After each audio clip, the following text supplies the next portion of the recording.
ఆయన ఎన్నుకున్న మూట ఇంకేముంటుంది అంతకన్నా. మీరు పెంచిన మొక్కే కదా, మీ శిష్యుడే కదా. మా పార్టీలో కూడా కొన్ని రోజులు ఉన్నాడు అతను, కొద్ది రోజుల పాటు. ఆ తర్వాత అతను వెళ్ళిపోయాడు, వేరే వేరే పార్టీలు మారాడు. ఏం లక్ష్యం ఏందనుకుంటున్నారు? వాళ్ళ లక్ష్యం ఏందనుకుంటున్నారు?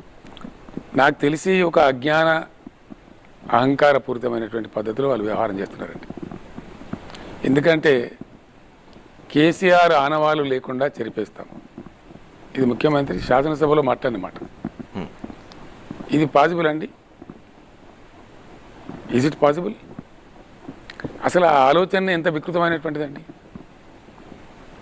కాంగ్రెస్ పార్టీ 10 సంవత్సరాలు అవుట్ ఆఫ్ పవర్ ఉంది, పోయిందా?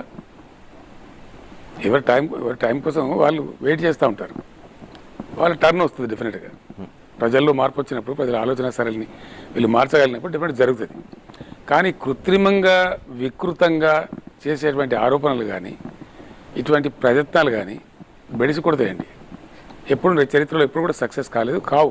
కానీ కేసీఆర్ గారు మీరు చాలా చూశారు, తెలంగాణ ఉద్యమంలో చూశారు.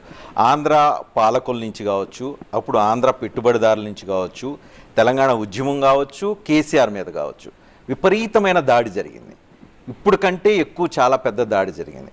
అప్పుడు జరిగిన దాడిని మీరు తట్టుకొని నిలబడగలిగారు.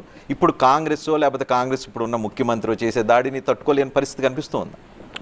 మీరు అనుకుంటున్నారు అది, నేను దాన్ని అసలు లెక్క కూడా చేయట్లేదు. అసలు లెక్కలోకి తీసుకోవాల్సిన అంశమే కాదు అది.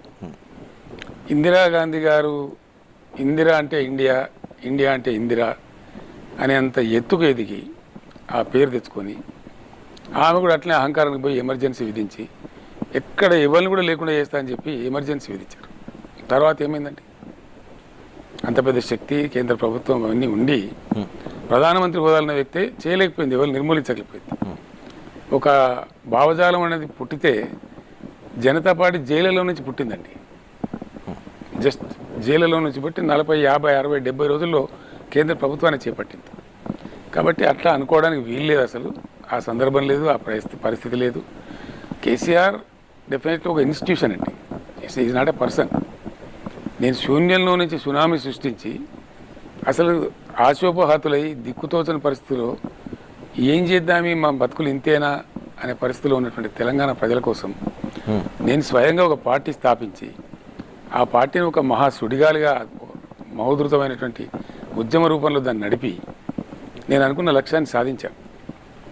ఆ తదనంతరం 10 సంవత్సరాలు కులము, మతము, జాతి ఏ వివక్ష లేకుండా, నేను ఒక మాట చెప్తే మీరు ఆశ్చర్యపడతారు. రాజకీయ నాయకులు కొన్ని విషయాలను ప్రజల్లోకి ప్రబలంగా